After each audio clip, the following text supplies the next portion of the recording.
a este casi último día, pero todavía nos queda mucho y muy variado y muy bonito. Esta charla en la que tenemos a Ram V y a Steve T.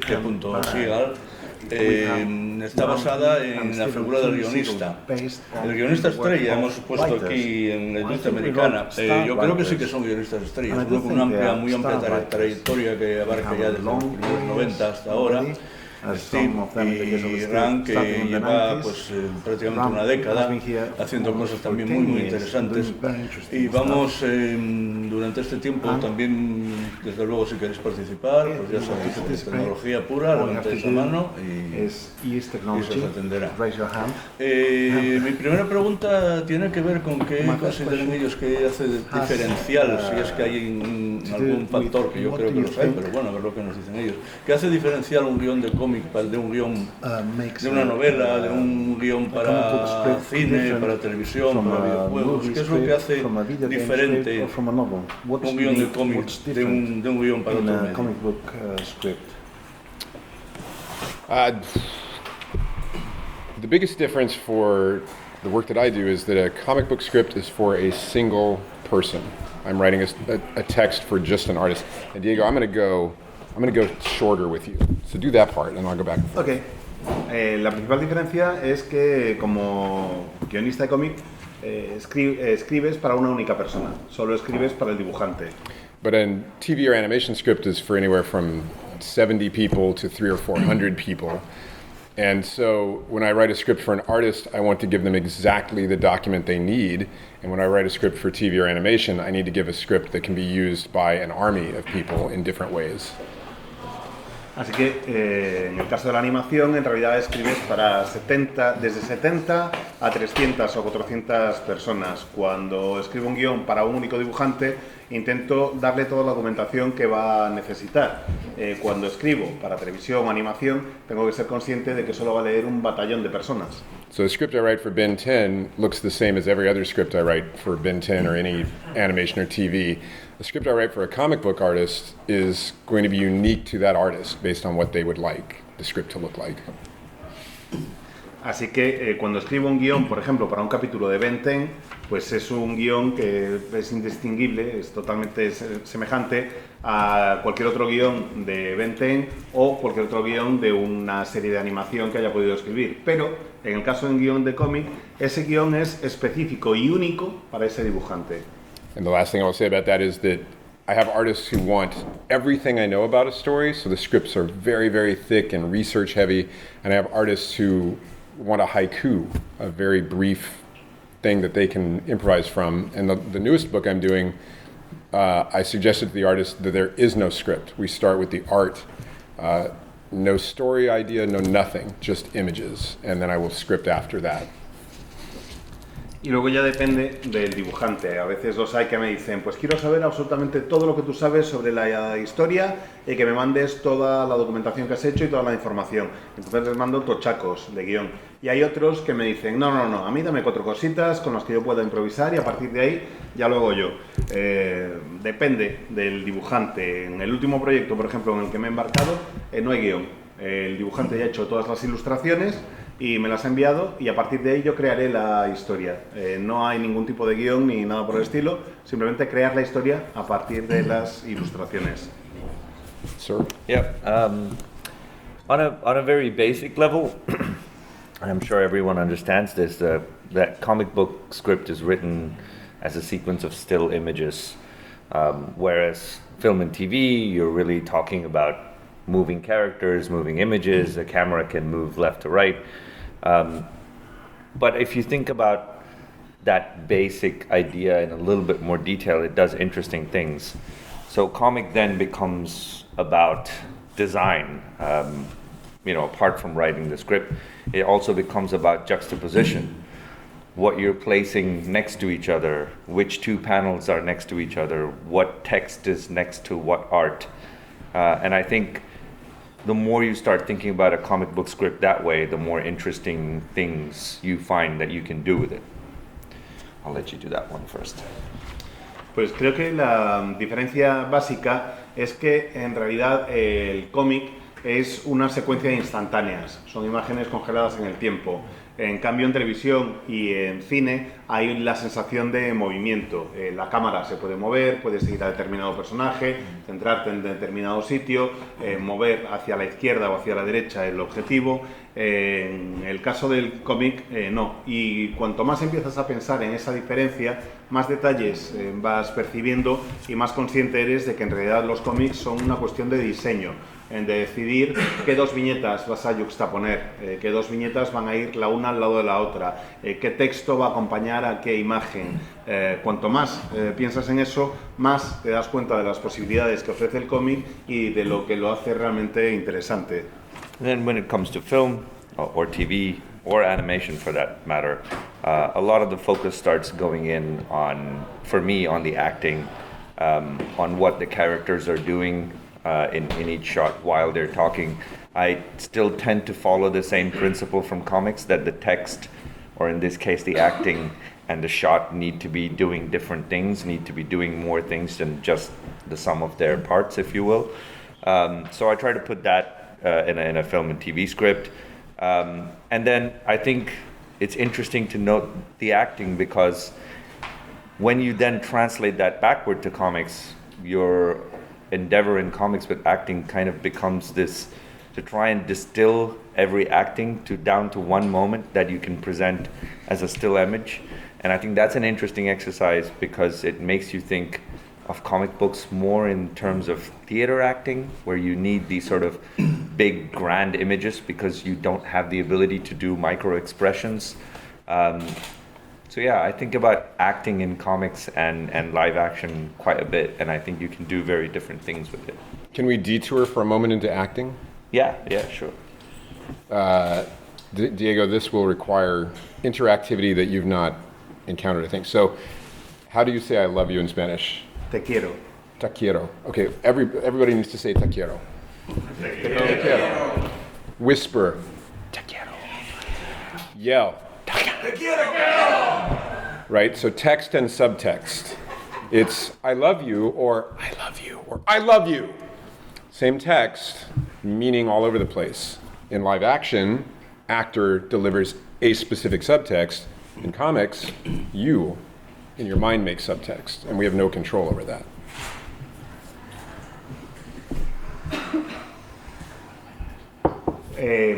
La diferencia entre un guión de cine, televisión o animación con el guión de cómic también está en la capacidad de actuar de los actores, en la posibilidad de la actuación, en saber lo que están haciendo los personajes al tiempo que hablan. En cierta forma es el mismo principio que en el cómic.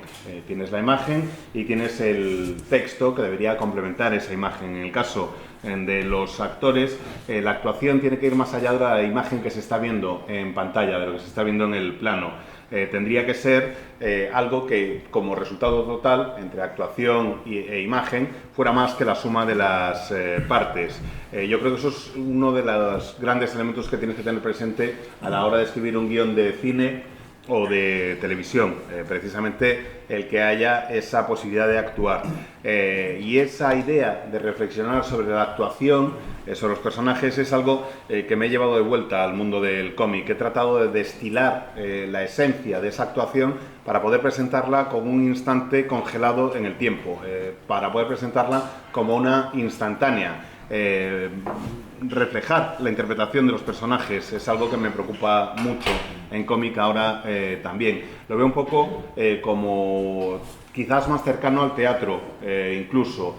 No se trata de una microexpresión, sino de tratar de condensar lo que se está haciendo para poder transmitir una emoción adicional. Creo que lo de la actuación es algo que no se tiene muy en cuenta en el cómic, pero sí está muy presente en el cine y es una de las grandes diferencias. Interviene Steve y dice, es que efectivamente lo de la actuación es muy importante y dentro de la actuación tenemos que tener en cuenta el contexto. No es lo mismo decir te quiero que decir te quiero, que decir te quiero. Y la actuación es la que da el subtexto. Es exactamente el mismo texto, el que hemos oído, pero es el subtexto y la actuación la que da los matices. Y eso es algo que en el caso del cómic no está en nuestras manos, sino que sois vosotros, los lectores y lectoras, quienes aportáis ese subtexto. Wow. I like that he translated their own. This is what parts to Diego them. does. This is why he's amazing. I spent all my points as a role-playing character in languages. And you have to translate this. I always tell the truth, but I'm sweating profusely. I'm taking off my t-shirt and I'll be right back. Que está sudando Ram will run everything. y que ahora vuelve, que lo deja todo en manos de Ram, pero es que está sudando a saco y que se va a quitar la camisa. De que siempre dice la verdad, así que, pues eso. Bueno, pues seguimos hablando con Ram. El título de esta charla se llama La figura del guionista estrella en la industria norteamericana. Me gustaría, si tú piensas de verdad que hay que el guionista, por lo menos algunos guionistas sí que se les considera estrella en la industria, o no, o hasta qué cierto punto, porque desde luego parece que las estrellas en muchos casos sí que son más bien los dibujantes, los artistas. ¿Cómo lo entiendes tú esto? I mean, I kind of take the very idea of someone being a star with a little pinch of salt. The idea of someone being a star is a very reader-centric idea. You know, readers tend to see creators as stars or examples to hold up. I don't think it really factors so much into the creator's process. So I don't go about thinking like, am I a star? Am I not a star? And so I think part of the reason for that, so take my answer with a pinch of salt as well. I think the star writer kind of happens for a few reasons. I think the most important quality for me in any writer is having the ability to express something unique, to bring a voice that as a reader you don't hear anywhere else. And I think that sort of uniqueness brings with it a kind of value, especially if you marry that uniqueness with the competency of doing everything well. And I don't think it's very different for artists. I think it's easier in some ways for readers to perceive an artist as a star, because it's very visible when when an artist brings something unique to their voice in the art. It's immediately distinguishable from all other visual representations.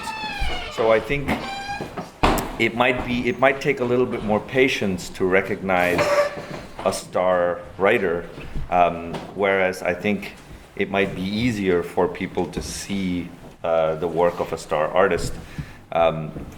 But as I said, the very idea of someone being a star is a very reader-centric idea. I don't think creators spend a lot of time thinking about it.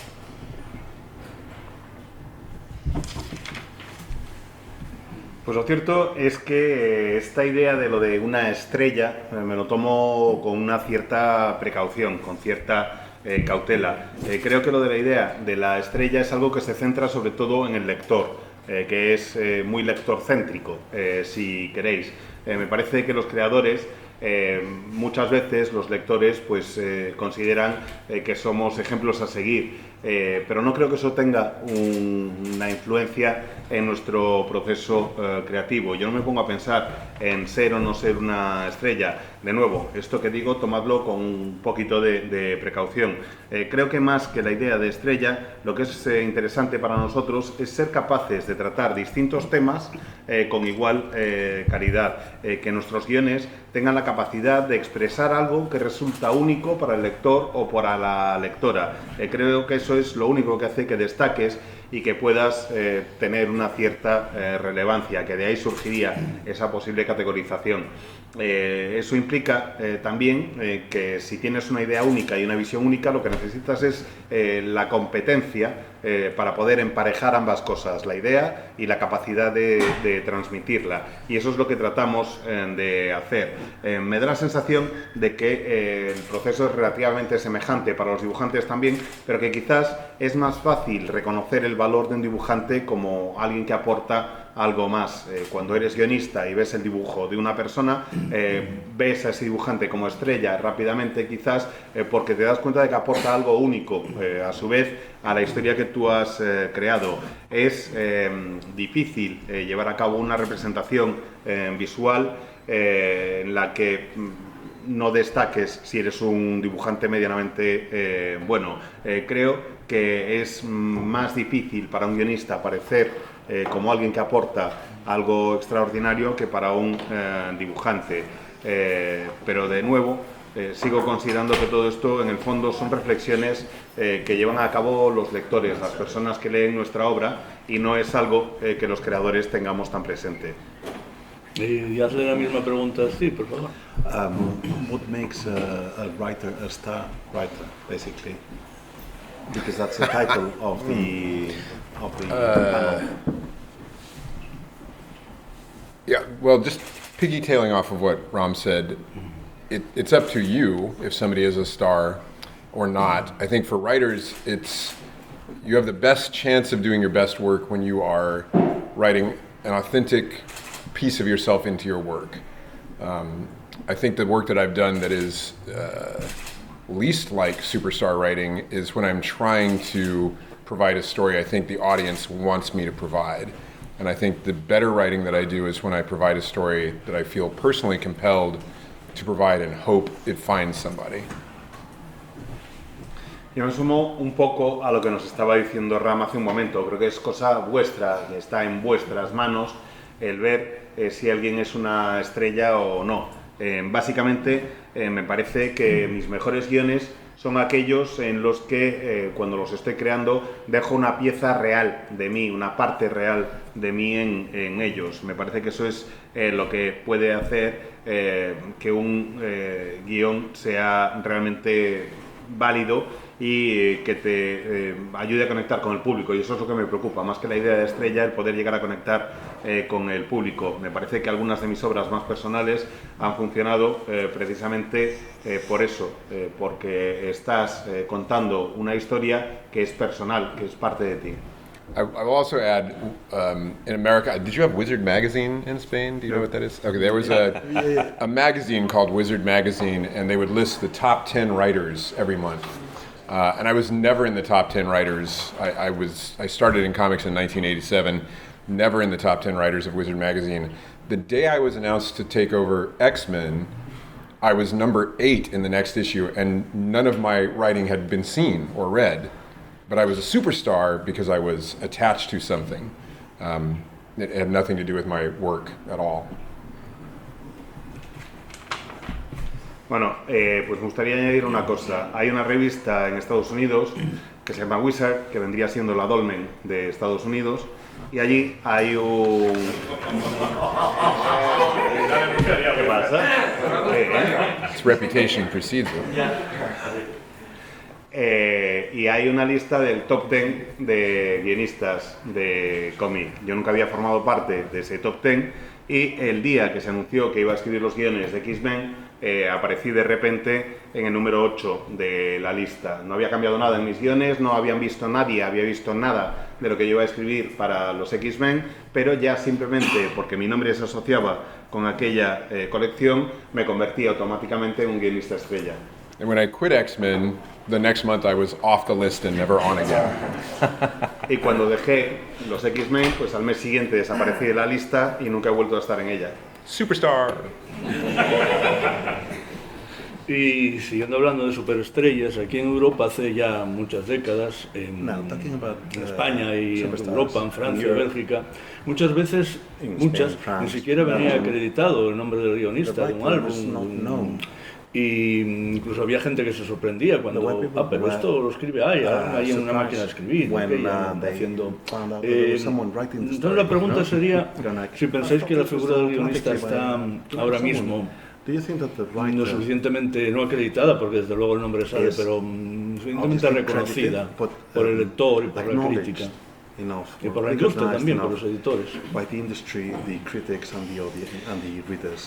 I mean, my God, yes. I would say certainly writers are in a place, maybe now more than quite a few years ago, where they get all kinds of credit and powers beyond the things that they create. So I think functionally, certainly the industry understands the value of a writer. The number of times I've heard Watchmen referred to as Alan Moore's work, even though it is the work of two people, one writing, one drawing. And a great letterer, and a great colorist, and a great editor. Exactly. So I think writers just get more than their fair share of credit, to be very honest. But certainly, I understand where your question is coming from, and I think a lot of people don't spend time distinguishing between work that comes from a cartoonist, someone who writes for their own art, and work that comes from collaboration between a writer and an artist and a colorer and a letterer. And I think the big difference there is you can absolutely write for your art, and those comics read a certain way. When you read Mike Mignola's comics, when you read Daniel Warren Johnson's comics, you get a sense that this is a person writing to draw what excites them. When you read, I think, an Alan Moore book, when you read a Garth Ennis book, you get a sense that this is a person, or this is a story made by one person who loves to write and another person drawing based off of what they have written.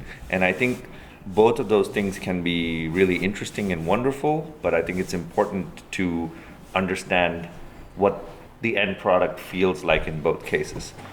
The ideal marriage of both is when you get someone, for me, I enjoyed reading the writing in a comic. So the ideal marriage for me is when you get a writer, an artist, say someone like a Frank Miller, whose writing sort of has every bit as much personality and strength and momentum as their art does. But they're rare, and I think I would struggle to find too many other people that I would put into that category.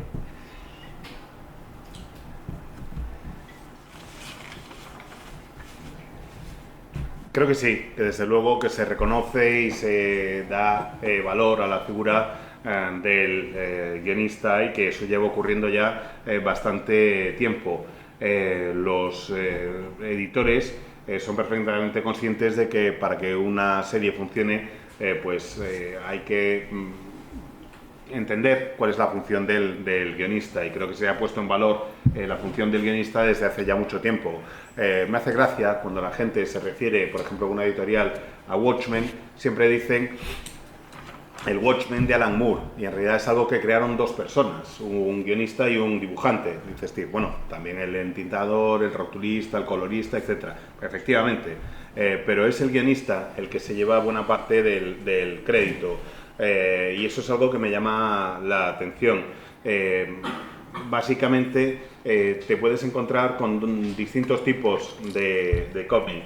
Hay que saber distinguir entre un cómic creado en una colaboración entre guionista, dibujante, etcétera, y algo que crea un autor completo. Hay mucha gente que no se plantea cuál es el origen del cómic, y yo creo que ese origen del cómic y la forma de plasmarlo marca una cierta diferencia. Puedes encontrarte con gente como yo, que somos lectores de cómics y que escribimos guiones pensando en otros autores. Puedes encontrarte con autores como Mike Mignola o Daniel Warren Johnson, que escriben y dibujan sobre aquello que les gusta, escriben sobre lo que les emociona realmente. Luego hay guionistas como Alan Moore o Garth Ennis, que escriben para otra persona. Son alguien a quien les gusta escribir y crear historias, y que luego son conscientes de que va a haber un dibujante que los refleje. Y los dos tipos de cómic, los creados por una sola persona que escribe sobre lo que le gusta, y los creados por alguien a quien le gusta escribir, que se lo pasa a otro dibujante, tienen una sensación distinta en el producto final, tienen un impacto distinto en el lector o en la lectora. A mí me gusta también encontrarme de vez en cuando con casos absolutamente extraordinarios de gente que a mí me encanta leer cómics, y de gente que consigue hacer lo que logra hacer Frank Miller. Sus guiones son de tanta calidad y tienen tanta fuerza y son tan personales como su dibujo. Y eso es algo absolutamente extraordinario. Es alguien que no solo es un guionista extraordinario, sino un dibujante extraordinario y que hace las dos cosas de maravilla. Se me ocurren muy pocos ejemplos, muy pocos nombres que sumar a esa lista con Frank Miller que puedan hacer las dos cosas. Also, just to add to that, I think functionally also it makes a very interesting difference. For me, whenever I read a Mignola comic, I can see that the pacing is driven by the art. The writing exists, but the pace at which you experience the comic is driven by the art. Whereas if you read, an Alan Moore comic, I find that the pacing is dominated often by the amount of text, what you're reading, the pace at which you're reading it. And so I think you're creating two very different kinds of comics when you do that as well. Y añadir simplemente una cosa, cuando leo un cómic de Mignola, me da la sensación de que sí, que existe un guión, pero que el ritmo en realidad lo marca el dibujo. Es el dibujo el que va marcando el ritmo de la historia, aunque exista un guión. En el caso de Alan Moore, tengo la sensación de que el ritmo lo marca la cantidad de texto, la cantidad de diálogos que hay en cada viñeta, y la velocidad es distinta. Creas dos tipos diferentes de cómics según sea un enfoque u otro. I will say two things if I can remember them long enough to get through them.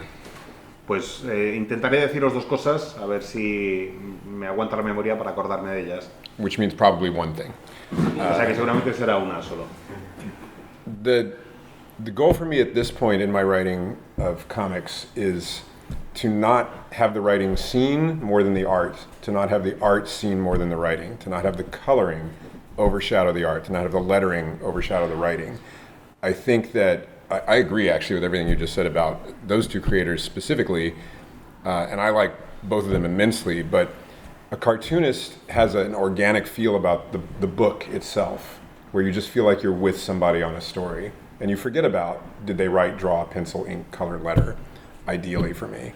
And that's what I try to do in collaboration is, I don't want my words to overshadow a panel. I don't want the art to bury my words. I want it to just feel like an experience. That's idea one. I'm surprised I remembered that. El objetivo que yo tengo ahora mismo, cuando me pongo a escribir un guión de cómic, es intentar que mi guión o que mis diálogos pues no ensombrezcan el dibujo, que el dibujo no oculte el entintado, que el entintado no apague el color y que el color no se sobreponga al trabajo del rotulista. Básicamente que todo esté al mismo nivel en la medida de lo posible.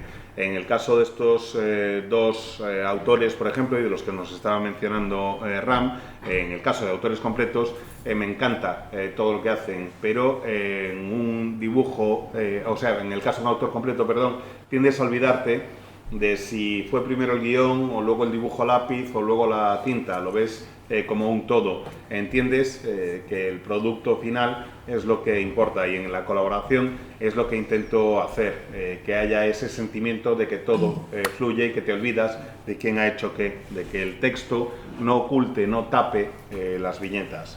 So I want to be invisible and the book to be visible.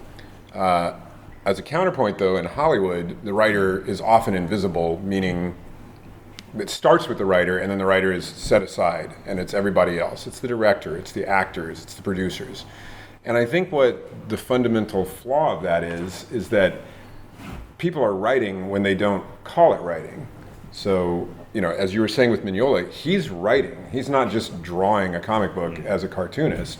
There's a phase of his creation where he is figuring out a story, figuring out a subtext, figuring out themes, and whether you do that while you're drawing or while you're thinking or while you're typing, you are writing.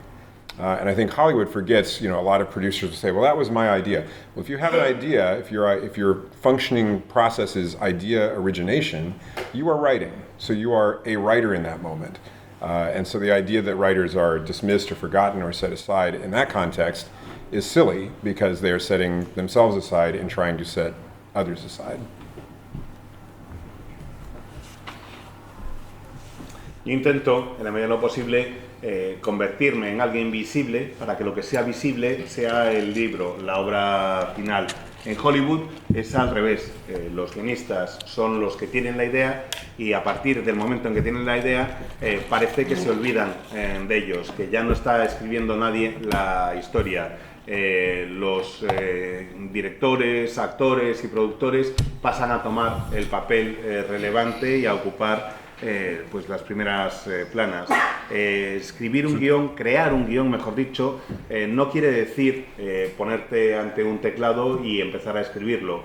Yo creo que Miñola, por ejemplo, tiene que escribir el guión, tiene que crear el guión en algún momento. Da igual si lo hace con bocetos, da igual si lo hace poniéndose a pensar en la historia. A partir del momento en que estás concibiendo y planificando cómo vas a contar lo que tienes en mente, estás escribiendo. A partir del momento en que estás decidiendo cuál va a ser la historia, el subtexto, los temas, lo hagas como lo hagas, estás escribiendo, estás creando el guión. No tienes por qué hacerlo a máquina, basta con que sea una reflexión o con que lo vayas haciendo según vas dibujando. Cuando un productor dice, es que yo tuve la idea para la película, lo quieran admitir o no, están escribiendo el guión, están pensando en crear una historia todo el rato.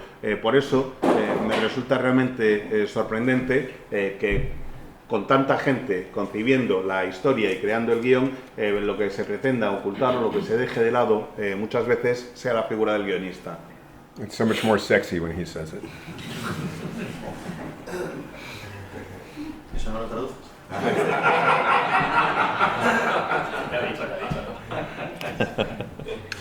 ¿Quién no entiende sexy? ¿Tenéis alguna cuestión que aportar, que decir? Claro, por favor. Me gustaría saber si cuando escribís para cómic, I'd like to know if when you're writing tenéis on la the book página en script, mente y luego escribís do you have the page in mind? las distintas viñetas de la escena, and you do the breakdown o in panels, directamente escribís las viñetas para la escena y esperáis que el artista or you write the logre panels and hacer then eso you leave lo it mejor. up to the artist to create something coherent with that. I think this differs from depending on which writer you ask. I tend to have at times tend to have a very specific visual idea of how I want the story to look when it's on paper. So at that point in time, I will do breakdowns. I will absolutely write, this needs to happen in this panel. Sometimes I will even sketch what the page looks like. And obviously, I do all of these things having discussed with the artist that they are comfortable and happy for me to do that. Sometimes I've worked with artists and they go, don't send me anything other than your script, and that's also okay. In other places, you realize you don't have a specific visual that you're reaching for, and it's okay in that case to write a script that allows for much more improvisation, much more room for freedom for the artist. I think the important bit is that all of that process happens collaboratively rather than feel like it happens like a conveyor belt, like, you know, I finished my job, now it's time for another person to do their job. It can be more work to do it collaboratively like that, but I think it always, in my experience, always leads to a better comic. Creo que depende del guionista y del dibujante. Muchas veces hay momentos en la historia en los que sí veo la página en la cabeza y de hecho pues hago mi propia planificación y considero dónde tiene que ir cada viñeta. Hago descripciones detalladas diciendo esto tiene que ocurrir en esta viñeta, esto en esta otra, y llego a bocetar la página, un croquis de cómo creo que tendrían que ir las viñetas. Obviamente eso lo hago solo después de haber hablado con el dibujante y sabiendo que la persona que va a dibujar el guión pues está de acuerdo y lo acepta sin problemas. En otros casos hay dibujantes que me dicen no, a mí mándame el guión y nada más, lo único que quiero es el guión, ya me encargo yo de todo el resto. A veces también te encuentras con que hay sitios donde no tienes un concepto visual claro y dices, bueno, pues escribo el guión y luego ya dejo a la improvisación, a la capacidad del dibujante que lo plasme sobre la página. Le doy la libertad total para hacerlo como quieran. Para mí lo realmente importante de todo el proceso es que sea un proceso colaborativo, que no sea como una cinta transportadora o como producción en cadena. Es decir, que uno acaba el guión y ya se olvida de todo y se lo pasa al siguiente, que es el que va a hacer el dibujo, y no hay interacción entre ellos. No, para mí lo que es realmente importante es que este trabajo sea un trabajo colaborativo, y esa experiencia es la que luego puede dar lugar a buenos cómics. When I was younger, I was much more thinking about how do the panels sit on the page and where do you turn the page, and just kind of the nuts and bolts of the form of making a comic book. And as I get older, I'm more concerned with what am I giving you? If you're giving me your time and your money to read my book, what are you leaving with? Will you think about it after is anything more than the sequence of events? I want you to. I want you to think about thematically, here's a thought I had about life or kids or whatever, and take that with you. So now when I work, that is my entire mind is just what is this really about? What are you getting at the end of it?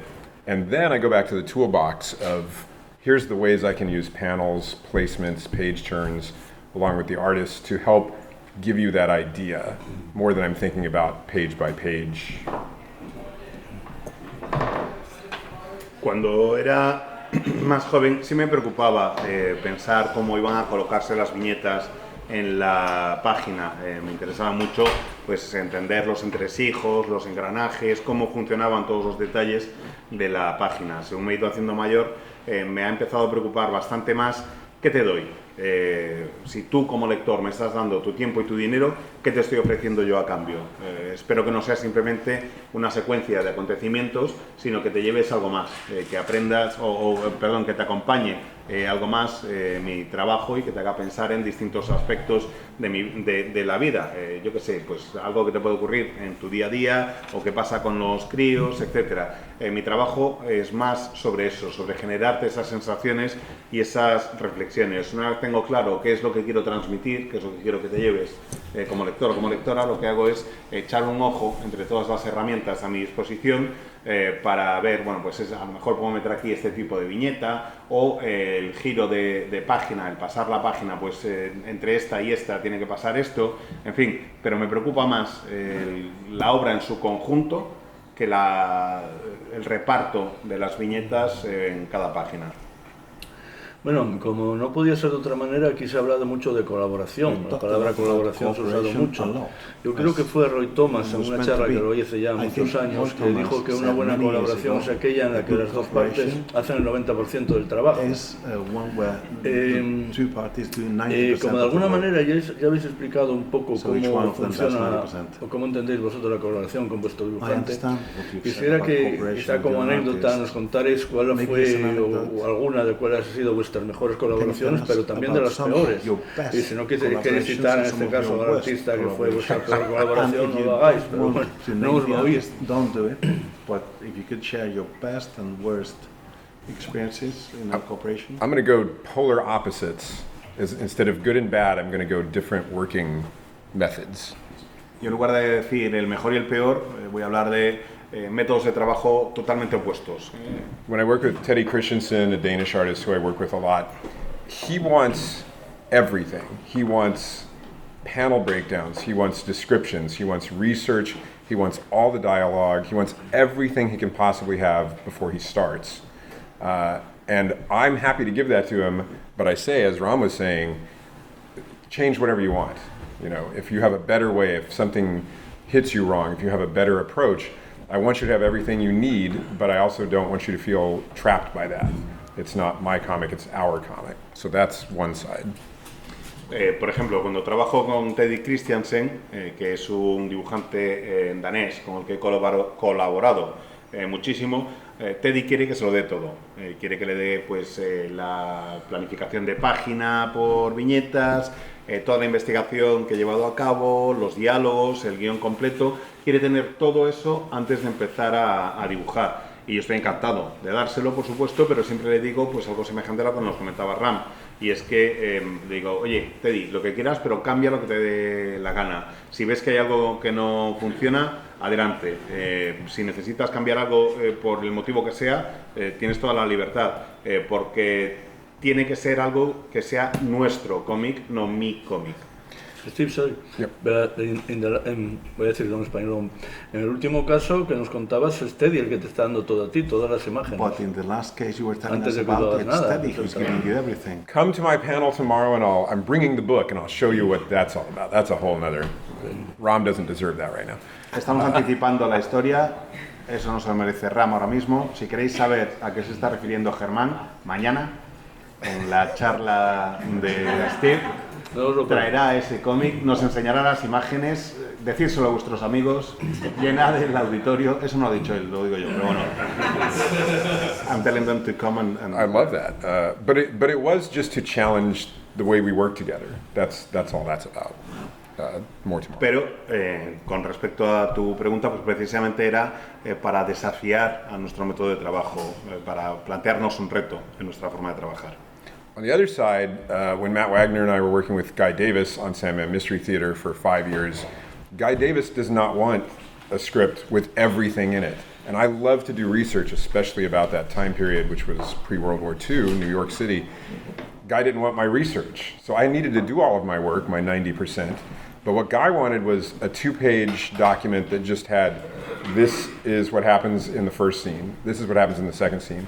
And then Guy Davis would break it all down, pace it all out, decide if we were close or far away from Wes and Diane. I found out many years later that he didn't do any research visually.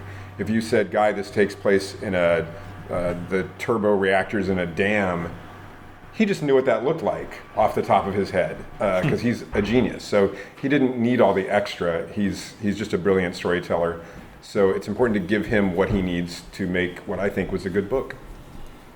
Y en el caso contrario, que os mencionaba, pues cuando Matt Wagner y yo escribíamos los guiones de Sandman Mystery Theater para Guy Davis no quería nunca, jamás, que le diera ningún tipo de información adicional. El cómic está ambientado antes de la Segunda Guerra Mundial, en el periodo de entreguerras, y Guy no quería nada de lo que yo había hecho en cuanto a documentación. Y yo necesitaba esa documentación para hacer mi 90% del trabajo.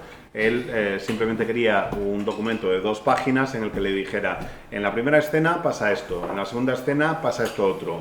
Y él era luego el que decidía cómo iba a ser la composición de la página, cómo iba a ser el ritmo de los diálogos y las viñetas, si íbamos a ver de cerca o de lejos a Wes y a Diane. Y me enteré años después de que encima no llevaba a cabo ningún tipo de investigación visual adicional. Si yo le decía, esto ocurre en un turborreactor o en una presa, pues él simplemente sabía cómo dibujarlo porque es un genio desde el punto de vista visual y lograba darme lo que yo necesitaba con el guión. Last quick point is all the dialogue in Sandman Mystery Theater was written after Guy penciled the comics. So I would be looking at his direction. He was writing for me, whether Wes was driving a conversation or Diane was in a particular moment. And I would react to what he had provided to figure out who was saying and what were they saying based on their facial expressions. No dialogue was in the plots. Y un último comentario rápido, los diálogos para esta colección de Sandman Mystery Theater, pues los creaba yo después de tener la página acabada, el dibujo terminado. Básicamente no escribía nada de los diálogos y lo hacía en función de lo que veía al recibir las páginas acabadas. En cierta forma es como si Guy Davis estuviera escribiendo para mí. Él me presentaba las viñetas y yo me daba cuenta al ver la imagen que quién llevaba la voz cantante en la conversación, si era Wes o si era Diane, si la acción iba a ir por un lado o por otro en un momento determinado. No tenía ningún diálogo escrito de antemano en el guión y básicamente lo que hacía era responder, reaccionar ante las imágenes que Guy había creado. Yeah, for me, I think what eventually defines a good collaboration versus something that doesn't feel as good is an absence of creative ego. My best collaborations have been, I'll give you an example. I think my work with Anand Radhakrishnan in Blue and Green was one of the best collaborations I've ever experienced. It was also, I think, Anand's first comic, so he was coming into the world of making comics from having been a painter. And so it was simple things. When he started out, he would look at every single panel as an individual painting to make. While that made for some very beautiful panels, the pages would start feeling like they were doing too much. And he needed someone else to come in and say, maybe don't think of every panel as an individual. Think of every spread as a painting and how you would compose that. And so in that kind of back and forth, we evolved a method of working which changed over time. I would initially provide proper scripts, and he would go away and draw and do layouts and come back. But eventually we settled on a style of working where I would just write the next story and he would send me a layout, and then Anand and I would work together on the layouts to decide what the layouts would look like, and then I would go away and write the dialogue based on the layouts while he was turning the layouts into finished pages. And I think that made for a much more back and forth, almost musical sensibility to that kind of book. And I think it was only possible because at no point in the process was I ever concerned that if I said something to Anand, he would, flip a table and run away. Or at no point was he concerned in that he could come to me and say, I'm not enjoying this, or I don't like this, or I'm having trouble understanding what you want me to do here. And I think because those conversations were able to happen, my attachment to the finished product is also something that persists beyond the book itself. Like people always ask me, how do you feel when a book comes out? I don't particularly feel one way or the other when the book comes out, but when I look back at it, I have memories of working with Anand in this kind of really intense collaborative way, and that brings me a lot of joy. And it's not something that's limited to my personal projects. It felt very similar working with Mike Perkins on Swamp Thing, where Mike and I would sit down and go over layouts. Sometimes I would be trying to explain something to him in the script, and it would take 3 pages for me to describe what I wanted to do. And Mike would just send me a message saying that, just pick up the phone and call me. Don't send me 3 pages of reading material. I don't want to read it. And so sometimes I would just exchange sketches with him, and he would be happy with that. And again, that created a kind of work that I think I'm very proud when Mike says it's unlike anything he would have done if he was just working on a book. So I think that's a good sign when a comic comes out and it feels like a work that is uniquely made by those 2 people. And then if you took them apart and put them with other collaborators, they would never be able to recreate exactly what that book felt like. On the flip side, I've had collaborations where I think collaborations suffer when the motivations of the 2 creators are entirely different. I've worked with artists sometimes where the artist's interest or the thing that they're most excited about is that they have figured out how to do 2 pages in a day.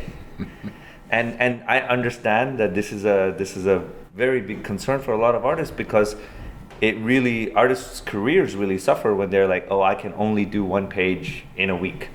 And so the projects that you do or you can't do kind of fall by the wayside. And then when this artist discovers that they've found a way to do 2 pages in a day, they're very happy. But then everything else starts getting ignored because that's the thing that's motivating them. And then when stuff like that happens, and you don't have a way to have a conversation about, spend a little bit more time here. I think you're not understanding what the characters are feeling emotionally. I think you're working from a directory of poses that you have in your head, and I'm not sure it works for this moment, for this instance in time. When you can't have those conversations, then the collaboration starts feeling like it's moving away creatively from what you had set out to do. And so when the distance between the end product and the motivation behind it starts increasing as you're working on the book, the collaboration, the process starts feeling like a chore rather than something you enjoy on a daily basis.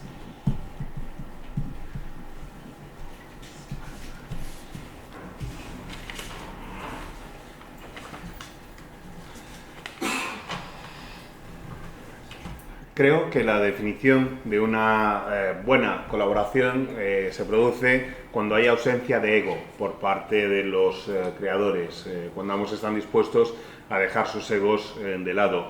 Entre las mejores colaboraciones que yo he tenido ha estado la que he tenido con Anand, el dibujante de Blue in Green.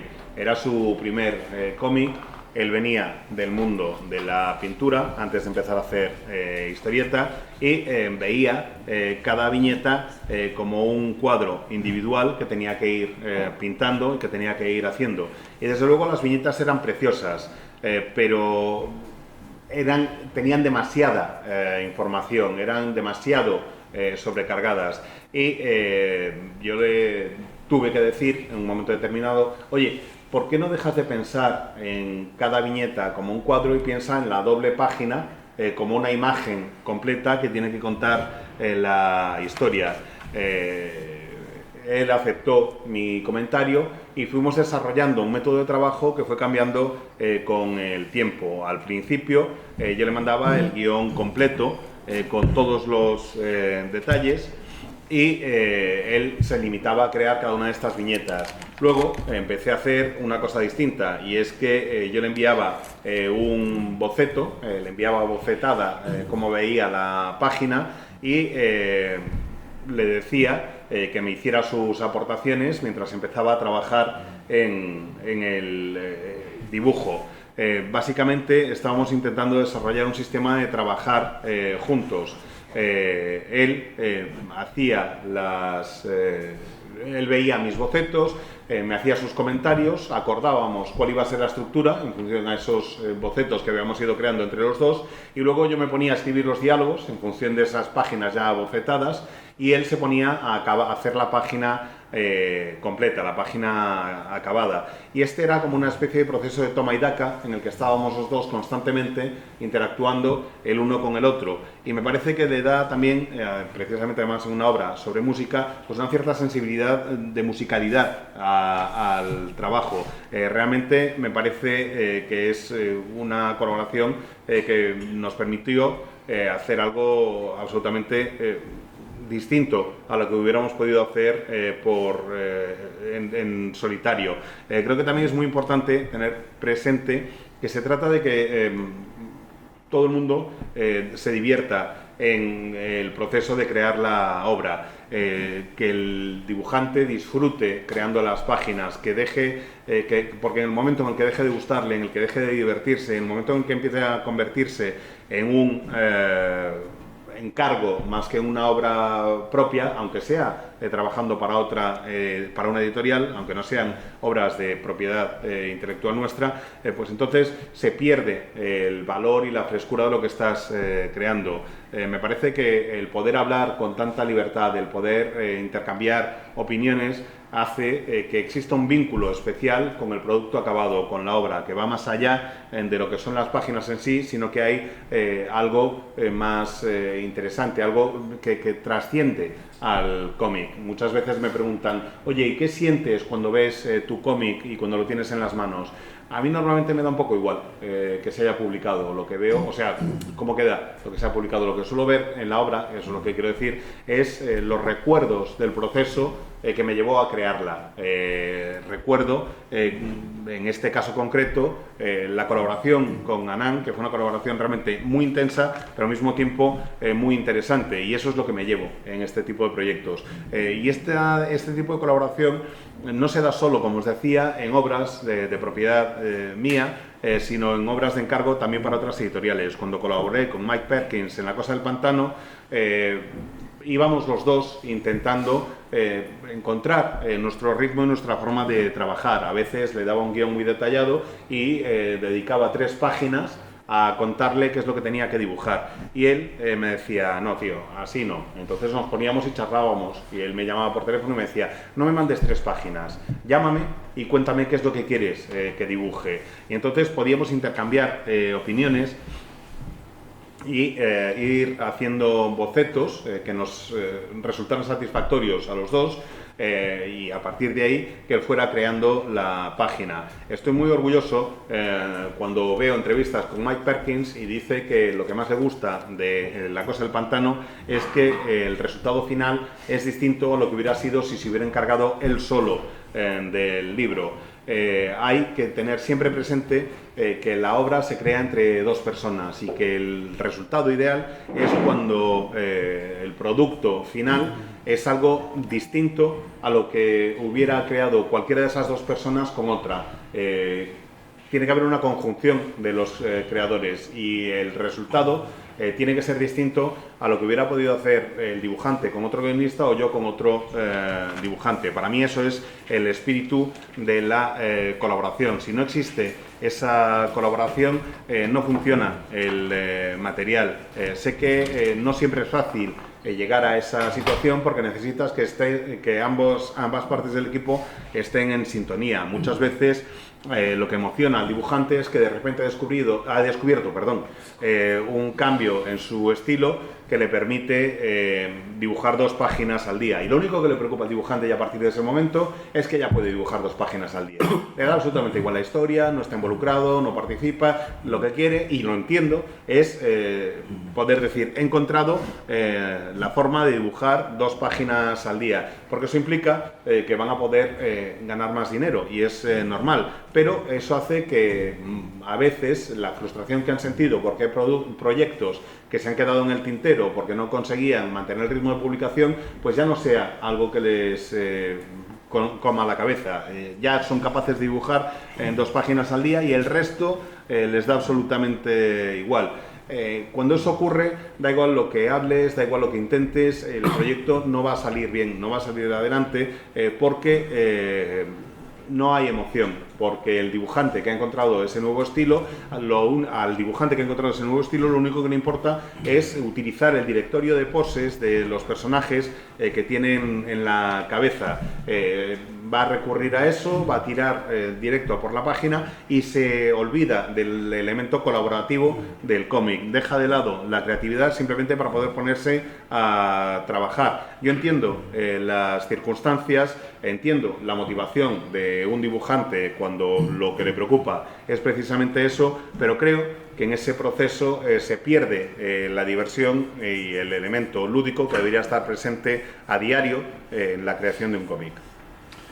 Just to add a tiny funny moment of collaboration, I'd recently worked with an artist on 2 issues of the detective run, and I was very proud of the script that I had written. I was very happy with it. I had sent it to this artist. They had worked on the whole script. They were happy with it, and it was a really nice collaborative process. And then I was very surprised when the artist kind of got in touch with me on email and said, "Hey, I have something to ask of you privately. I hope you don't mind." I said, what happened? And he said, "There's not enough Batman in these pages." And I thought, I was like, oh man, I feel bad. This person really wanted to draw Batman. He goes, no.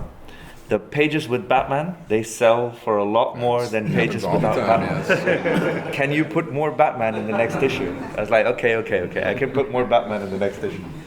Y os voy a contar una anécdota divertida sobre este proceso de colaboración y demás. Hace poco he trabajado con un dibujante en 2 números de Detective Comics. Y yo estaba contento con la historia, me parecía que el guión me había quedado muy bien, tenía participación del dibujante, el dibujante estaba encantado también con el resultado, parecía que había todo de maravilla, y el caso es que se acaba el proceso y de repente el dibujante me dice, oye, hay una cosa que te quería comentar en privado, si no te importa, a ver si, a ver qué te parece lo que te voy a decir, y es que no hay suficiente presencia de Batman en el cómic. Y yo lo revisé y dije, no, yo creo que Batman está lo que tiene que estar y tal. Y me dice, no, es que verás, cuando vendo los originales, las páginas en las que aparece Batman se venden por un precio muy superior. Así que, por favor, para el siguiente número, mete más Batman, anda. Y dije, tomo nota, ningún problema. And I worked with an artist who would just draw those pages anyway, and then I would just have to make them work. Yeah, I've had that happen as well. Bueno, y a mí lo que me ha pasado, dice Steve, es que he trabajado con dibujantes que de todos modos ya metían Batman por su cuenta, lo hacían a su bola y luego ya me dejaban a mí el marrón de tratar de arreglarlo. Bueno, ya para terminar, porque tenemos luego recepción en el ayuntamiento, en la salida, y una pregunta que no está directamente relacionada con nuestro trabajo como guionistas, pero sí como personas que, como estamos viendo, entendéis perfectamente la industria del cómic, cómo funciona el cómic.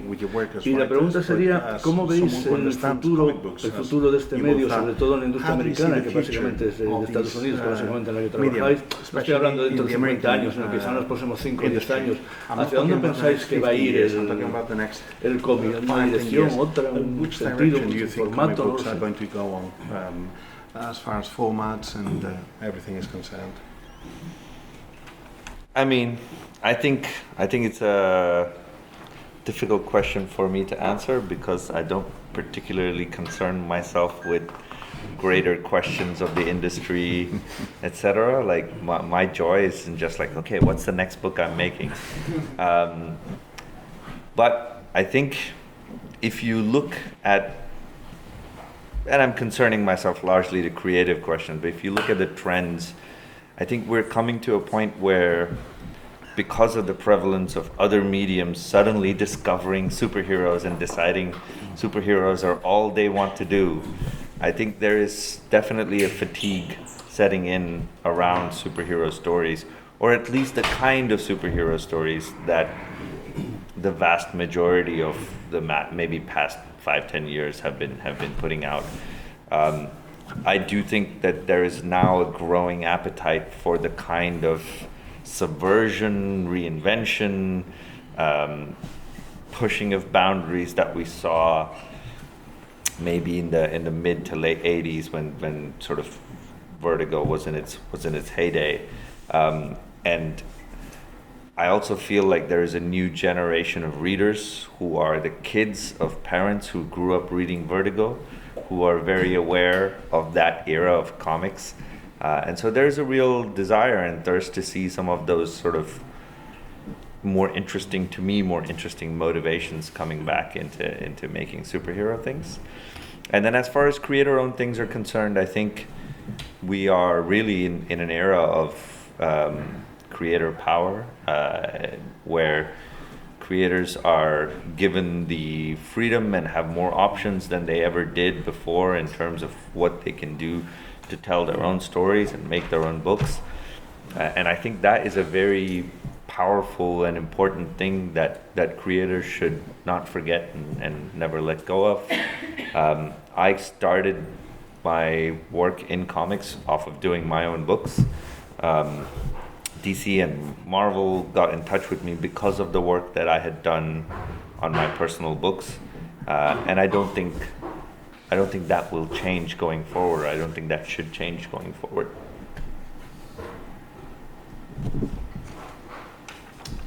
Lo cierto es que yo no me pregunto esas cuestiones, no me planteo esas cuestiones, no reflexiono sobre esas cuestiones de tanto calado acerca de hacia dónde va la industria. A mí lo que realmente me divierte y me preocupa es pensar, vale, ¿y cuál va a ser el siguiente proyecto que haga? ¿Cuál va a ser la siguiente colección de la que me encargue?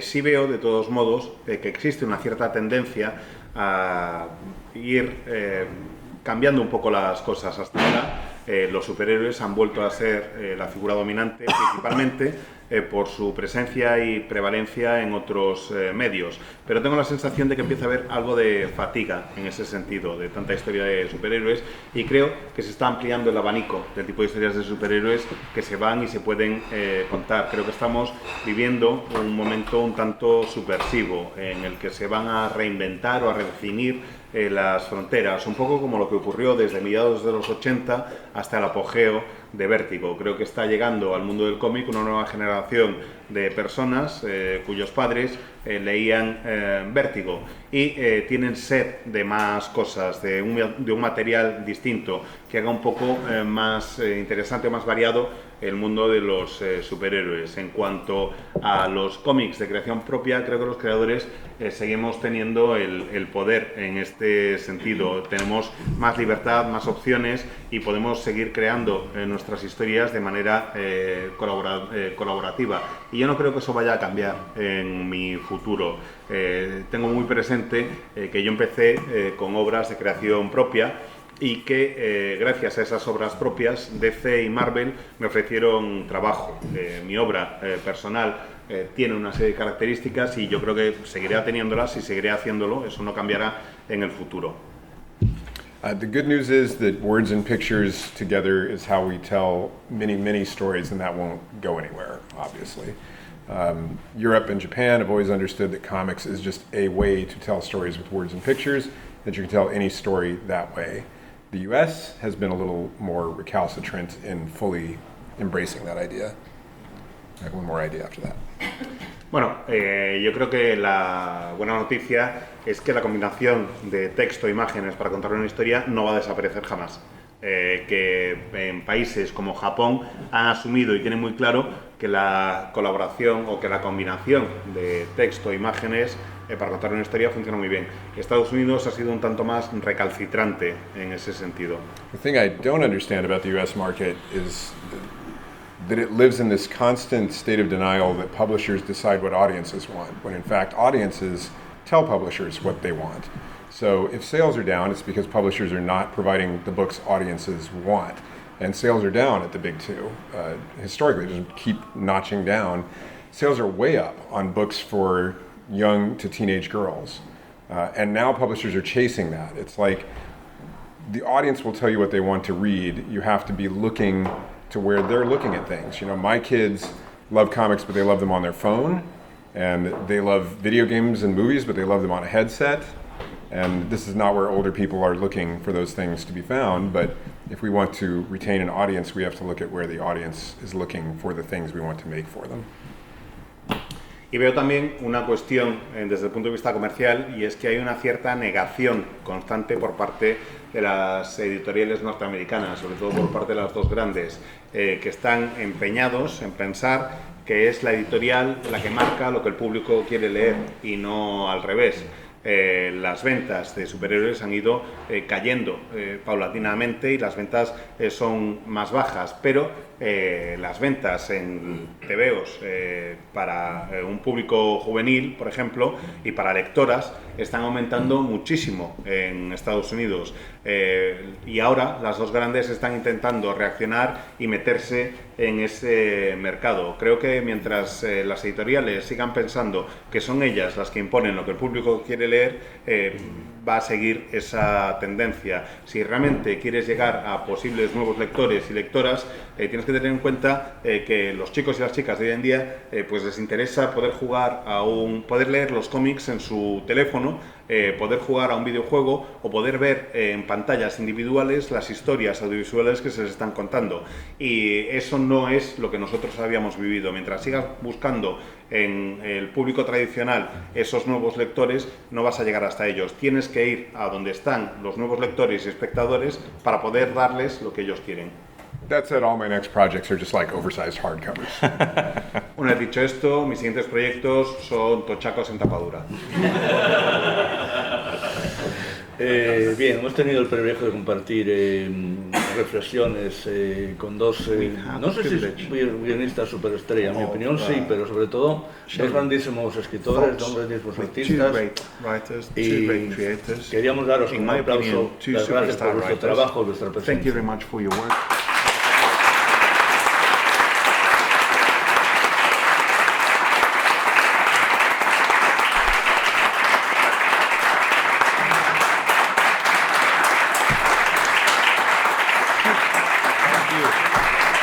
The real superstar writer is this.